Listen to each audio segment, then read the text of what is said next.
Escola de Arte, curso prático.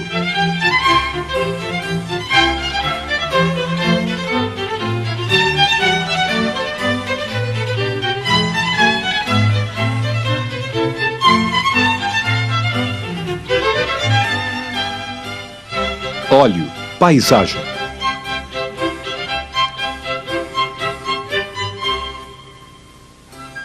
A tintura a óleo é uma das técnicas mais usadas pelos artistas plásticos e não é difícil reconhecer uma obra feita com esse material. De fato, ele possui características próprias e únicas, como a espessura e a densidade da tinta.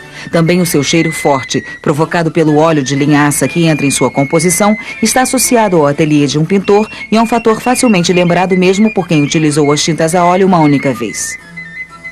A tela é o suporte clássico da pintura a óleo. Para trabalhar com essa técnica é indispensável conhecer bem os diversos tipos de suportes e pincéis, as cores e imprimaduras. Nas lojas especializadas encontram-se telas já prontas para pintar, que podem ser de linho, de algodão, cânhamo ou então juta.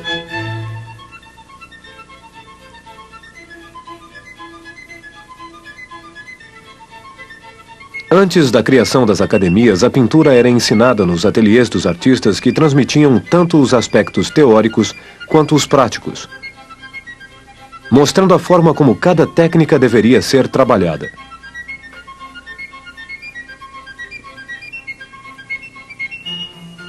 Tintas, suportes, pincéis. Chamam-se de tintas a óleo os pigmentos que contêm como liga o óleo de linhaça, de noz ou de papoula. Pigmentos são substâncias coloridas de várias naturezas, pulverizadas e insolúveis. Na tinta a óleo, esses pigmentos são misturados à liga, adquirindo a propriedade de se fixar no suporte. Atualmente, a indústria moderna utiliza técnicas especializadas e avançadas na fabricação de tintas de alta qualidade, que são comercializadas em diversas formas. Existem muitos tipos de pincéis com matéria-prima, formatos e tamanhos diferentes. Os mais utilizados na pintura a óleo são os de pelos de animais, redondos, chatos ou em forma de língua de gato. As tintas a óleo podem ser usadas puras ou diluídas com óleos essenciais, essência de terebintina, essência de petróleo ou essência de lavanda.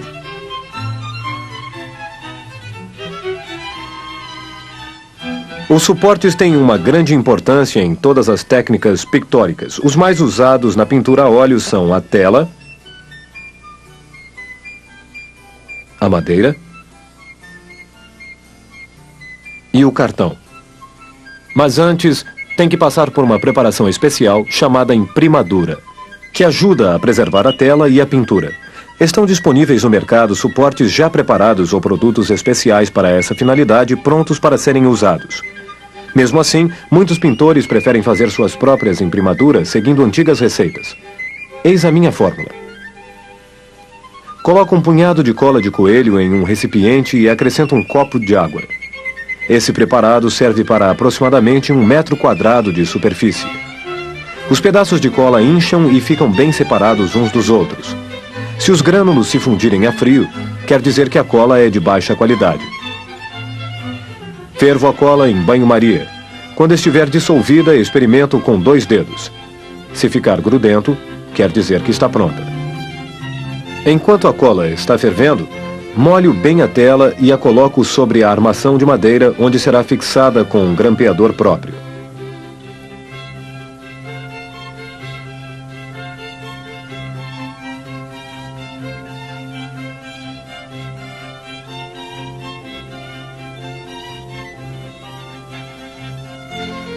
Fixo um lado de cada vez, sempre puxando bem.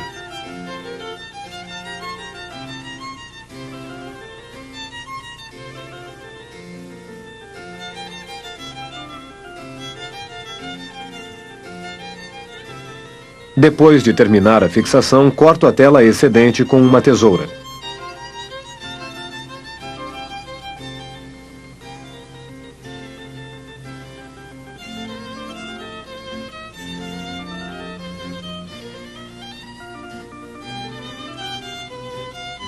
Quando a cola está morna, misturo bem partes iguais de cola e pó de gesso.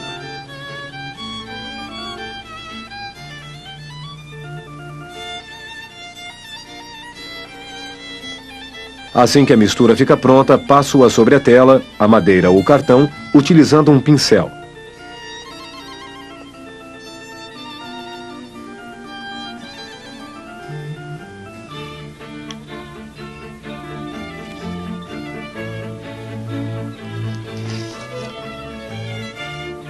Se você quiser fazer um fundo especial, acrescente serragem ou areia ao preparado.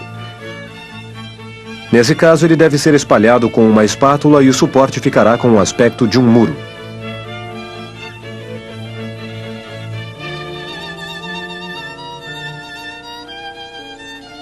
Você também pode trabalhar sobre madeira bruta, preparando-a com um mordente.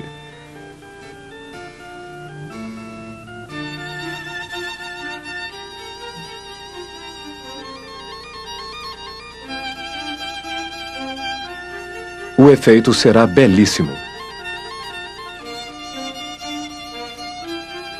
A perspectiva. Conhecer as simples regras da perspectiva é de grande auxílio para conseguir reproduzir na tela o efeito de tridimensionalidade do mundo real. A distância mínima entre o artista e o tema a ser pintado deve ser 3,5 vezes a grandeza máxima do tema, considerando sua altura e largura. No início, copie temas simples, formados de poucos elementos.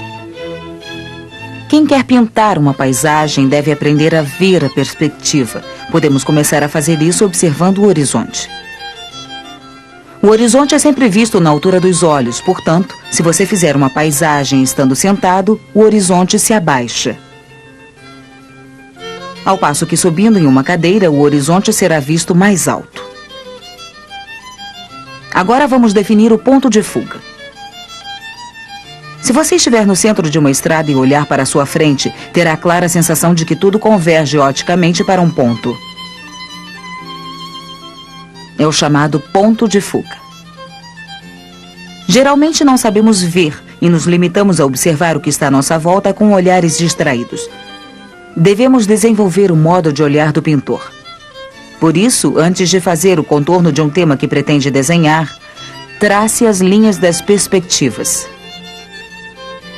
Isso significa que, se deseja pintar uma casa, você deve observar antes de mais nada como ela está colocada. Imagine que ela assemelha-se a um cubo ou um paralelepípedo apoiado em um plano horizontal. Se ela estiver de frente, não existem problemas. Basta lembrar que, a não ser em casos excepcionais, as janelas e portas estão sempre alinhadas nos planos horizontal e vertical. Se você estiver vendo a fachada e parte de uma parede lateral, o ponto da casa que está mais perto de você é a quina, e para reproduzir o restante, deve considerar 2 pontos de fuga. É fácil perceber que um está mais próximo da casa e o outro mais distante. Mas se a quina da casa se achar exatamente no centro, os 2 pontos de fuga estarão à mesma distância do centro.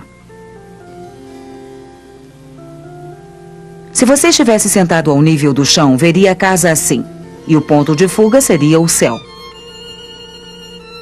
Se estivesse num terraço ou numa colina, você a veria dessa forma. Se você pintar a luz do sol, as sombras vão mudar continuamente. Assim, é bom não trabalhar mais de 3 horas seguidas. Se for necessário, retome a pintura no dia seguinte, na mesma hora.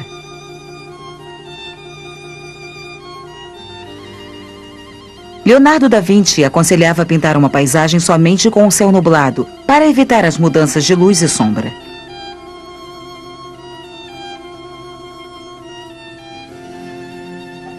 Esboço de base.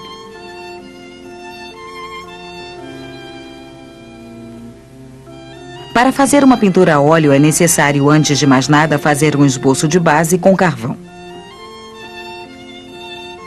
Coloque o cavalete em posição lateral, de tal forma que possa olhar para o seu tema e para a tela com um único movimento de cabeça. Para enquadrar o desenho, parta sempre do ponto mais central. Neste caso, uma casa de fazenda. O carvão não deve ser usado como um lápis, mas sim como um giz em uma lousa, utilizando angulações diferentes. O esboço com carvão deve ser traçado com poucas linhas. Em uma paisagem, tanto a forma quanto o volume são importantes. A linha define a forma, o sombreado determina o volume.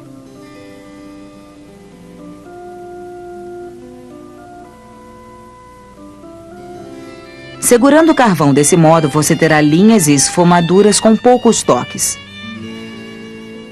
O desenho deve se desenvolver na tela aos poucos, até tornar-se suficientemente definido. Aprenda a reconhecer a forma em tudo que você vê.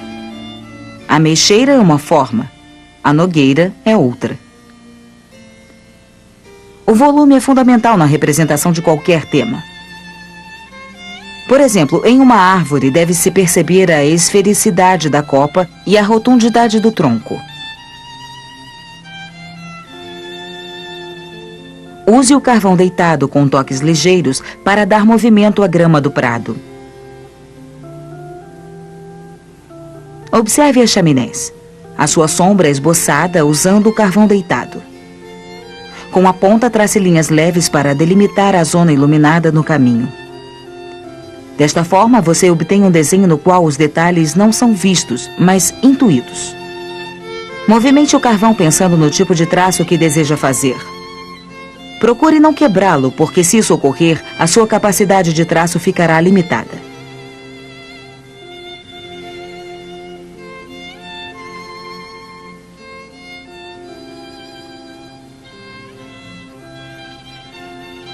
Jogando com a pressão da mão, os ângulos e os lados chatos do carvão, obtém-se uma grande diversidade de traços e sinais. Pesados, leves, finos, grossos, luz e sombra.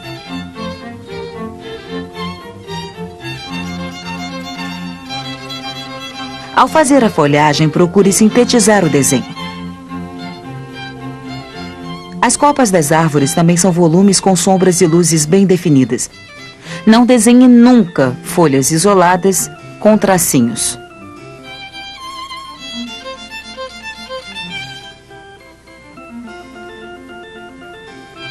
O esboço em cor.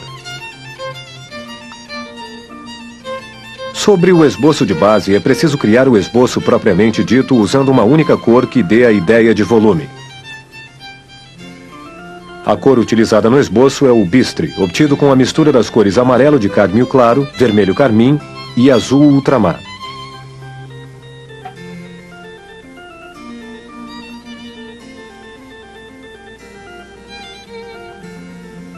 Coloque a essência de terebintina em pequenos recipientes apoiados na palheta e comece a misturar as tintas.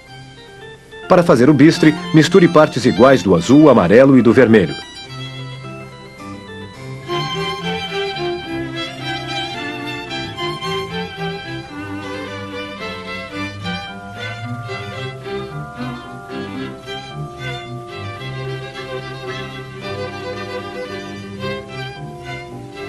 Depois, equilibre o tom acrescentando um pouco de branco de titânio. O resultado é um cinza neutro.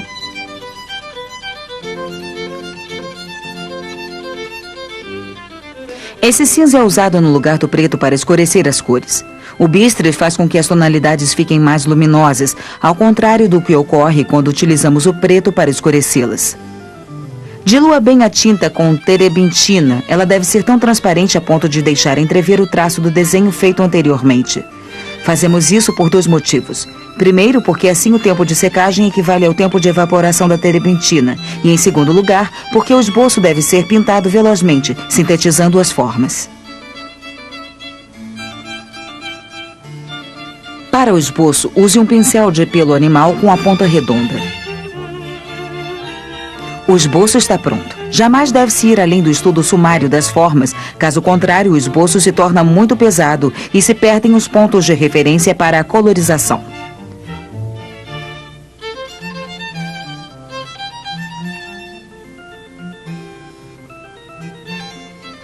Chegou o momento de iniciar a pintura propriamente dita. Comece pela coisa mais importante, a disposição das outras tintas na palheta.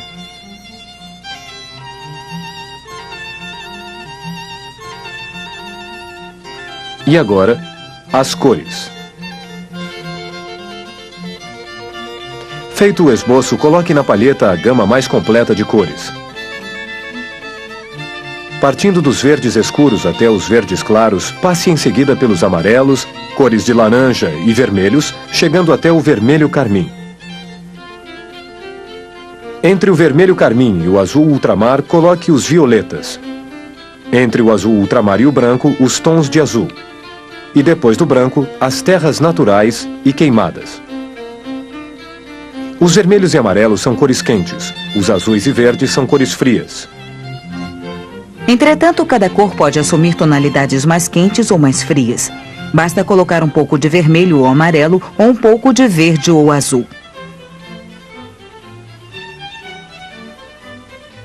Comparando-se duas cores quentes, por exemplo, o vermelho carmim e o vermelho de cádmio, o primeiro revela-se mais frio.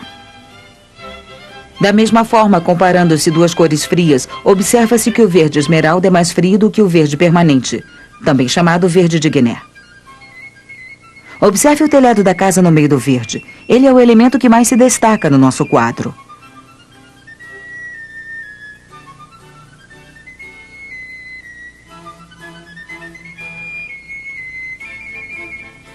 Para obter a cor do telhado, mistura-se terra de siena queimada, ocre amarelo e um pouco de vermelho de cádmio. Se você quiser esfriar a cor, junte pequena quantidade de terra de sombra natural.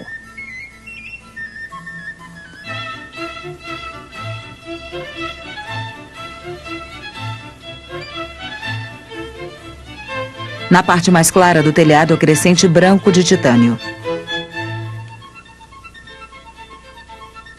Lembre-se de pintar também a parte do telhado que aparece entre as árvores. Misturando terra de sombra natural, branco e um pouco do tom usado no telhado, você consegue a cor da parede.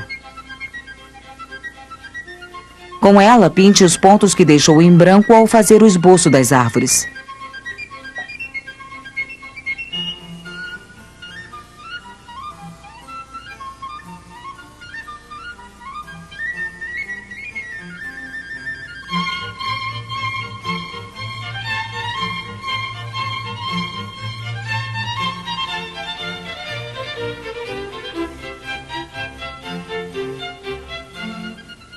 Com branco de titânio e ocre amarelo, prepare na palheta a cor a ser utilizada na parte mais iluminada da parede.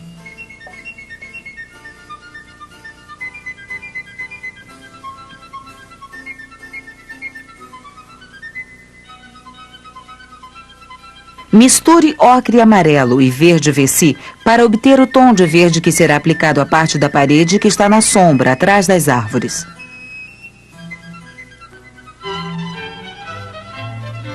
Com muito branco de titânio e uma gotinha da cor da parede, obtém-se o branco sujo, que cobrirá o lado inferior da fachada da casa.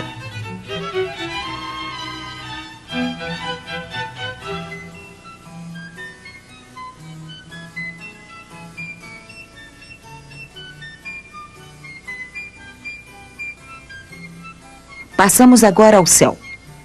Aos poucos, acrescenta-se azul celeste ao branco até chegar à tonalidade desejada. Se o céu tiver um tom quente, deve-se adicionar um pouco de vermelho de cádmio. Espalhe uma camada de tinta densa, usando pouca terebentina na diluição. Acompanhe o contorno do telhado, fazendo com que sua cor se case perfeitamente com a tonalidade do céu. As nuvens merecem uma explicação à parte. Por não serem imóveis, é importante pintá-las o mais rápido possível. Com um pincel grosso, pegue terra de sombra natural, acrescente um pouco de azul ultramar e misture com branco. Assim você obterá um cinza quente.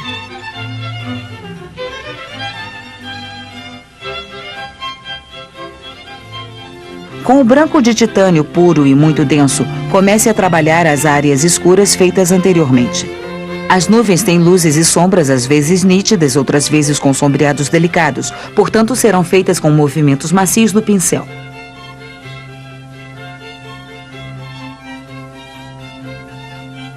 Vamos trabalhar juntos.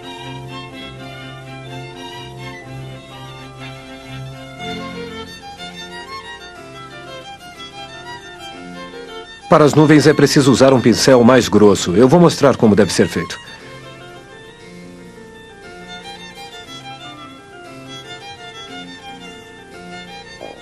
Acompanhe o contorno do telhado da casa. Depois, sem medo, faça uma mancha escura e trabalhe com o branco sobre essa mancha.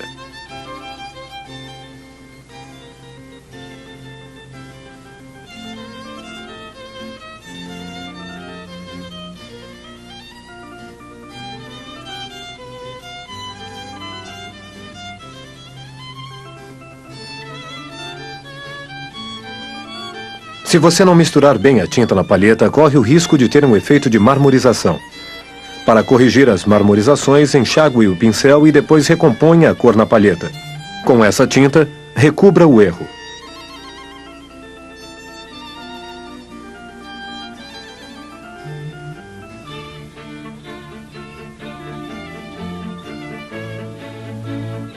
Preste atenção à inclinação do telhado. Eu vou mostrar como deve ser feito.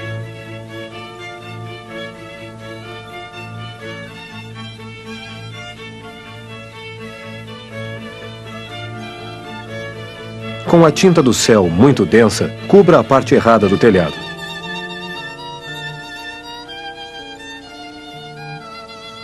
Se por engano você sujar alguma área, retoque logo procurando na palheta a cor correta.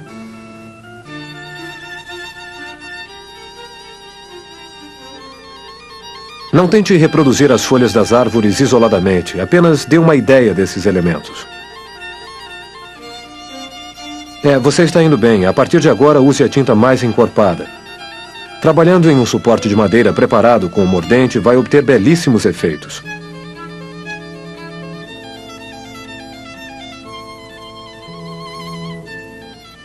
Encontre soluções para as chaminés com pequenas manchas de cores.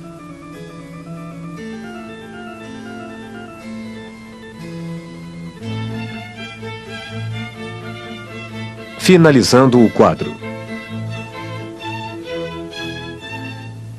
Neste ponto, se você olhar o quadro com os olhos semicerrados, não verá os detalhes e conseguirá perceber apenas grandes áreas de cor homogêneas. Assim faziam também os impressionistas e os Macchiaioli. Prepare uma base verde com um azul ultramar e amarelo de cádmio.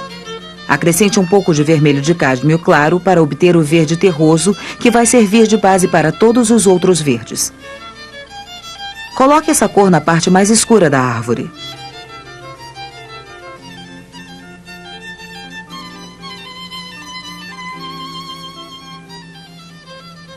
Ao verde já feito, acrescente um pouco de ocre amarelo, amarelo de cádmio e verde permanente para obter um tom mais brilhante. Com essa tinta, pinte a área iluminada da copa das árvores.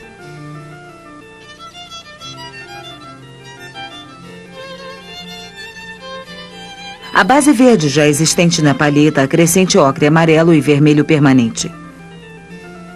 Com esta cor você obterá a luminosidade quente que aparece nas folhagens.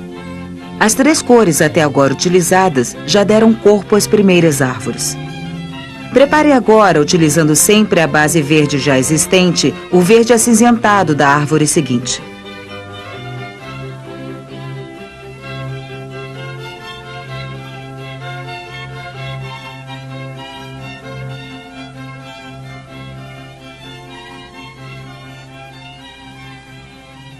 Junte vermelho de cádmio, verde esmeralda, azul ultramar e branco de titânio.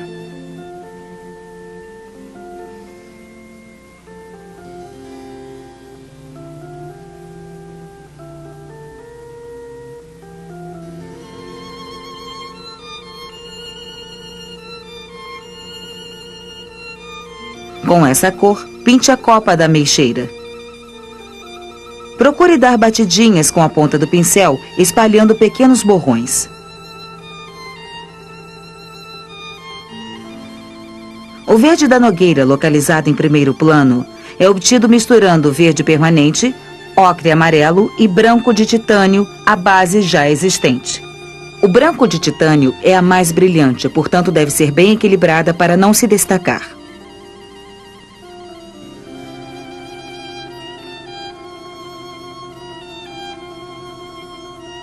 Para a área de sombra, basta acrescentar azul ultramar à base já existente. Depois espalhe a nova cor sobre as partes mais escuras.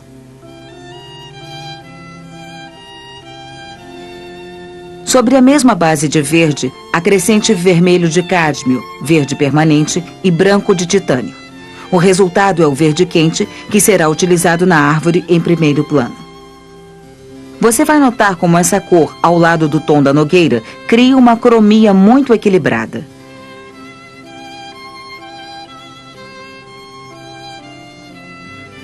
A cor que cobre a parte na sombra da última árvore à direita é obtida juntando-se azul ultramar e verde Vessi na mesma base. Como já deve ter notado, o verde deve ser sempre transformado a partir da primeira base de cor preparada na palheta e em metamorfose contínua. Com o pincel, comprima a tinta sobre a tela com alguma força. Você vai obter assim as pinceladas características da pintura a óleo. Com o pincel mais grosso de ponta reta, prepare a base verde que será aplicada ao prado, combinando o amarelo de cádmio claro, um pouco de azul ultramar e ocre amarelo. Desta forma, conseguirá uma mistura de todos os verdes das árvores mais a luz do sol. Torcendo e pressionando o pincel sobre a tela, você dá forma ao prado.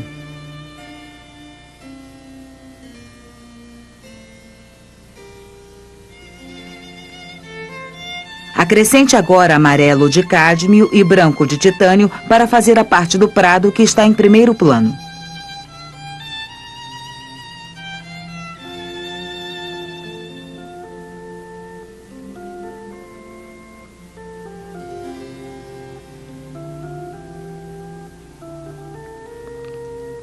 Dê sempre pinceladas planas e firmes no início e depois, com um gesto do pincel, sugira o movimento da grama. Em seguida, torne a cor mais transparente usando um pouco de terebentina.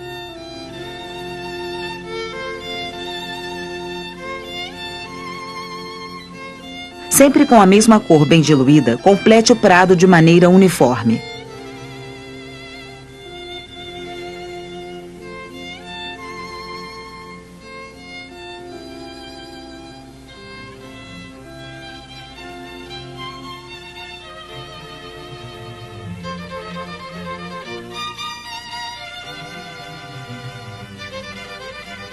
Sobre a campitura plana do prado, faça alguns traços para dar a ideia de uma vegetação movida pelo vento. Use um verde mais frio. Basta acrescentar branco e azul celeste à base. Com pequenos toques de pincel, crie o efeito das folhas contra a fachada da casa.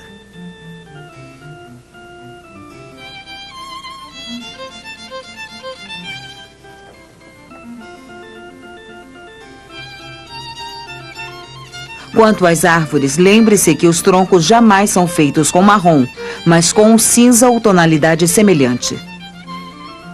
O marrom é sim da madeira, mas da madeira trabalhada, não do tronco vivo.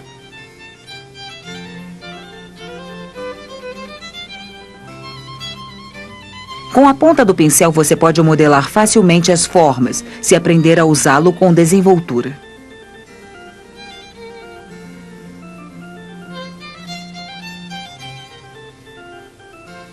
Acentue as sombras onde for necessário, sob o beiral do telhado e nas janelas.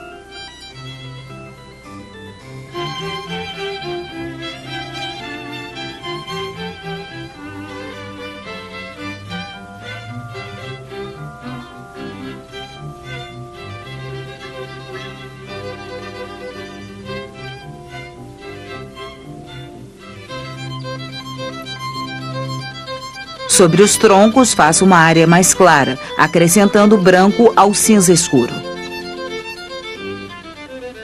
Nos pontos mais quentes do telhado, acrescente vermelho de cádmio para dar mais vida. Na fase de acabamento, observe bem a paisagem.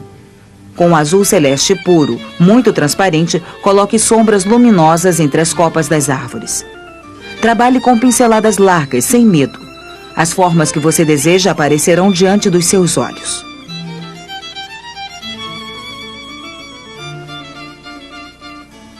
Use um verde mais claro, muito transparente, para dar acabamento ao prado. Os últimos retoques.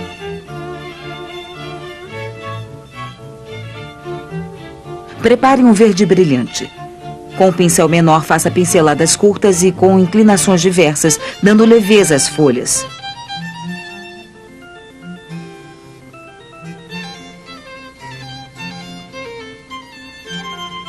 Com verde rico em azul ultramar, pinte agora as sombras embaixo das árvores, na base dos troncos. Dê os últimos toques nas árvores com verdes desbotados. O quadro está pronto. Como os óleos secantes tendem a amarelar e o sol, ao contrário, limita o amarelamento, muitos pintores secam seus quadros a óleo em plena luz solar.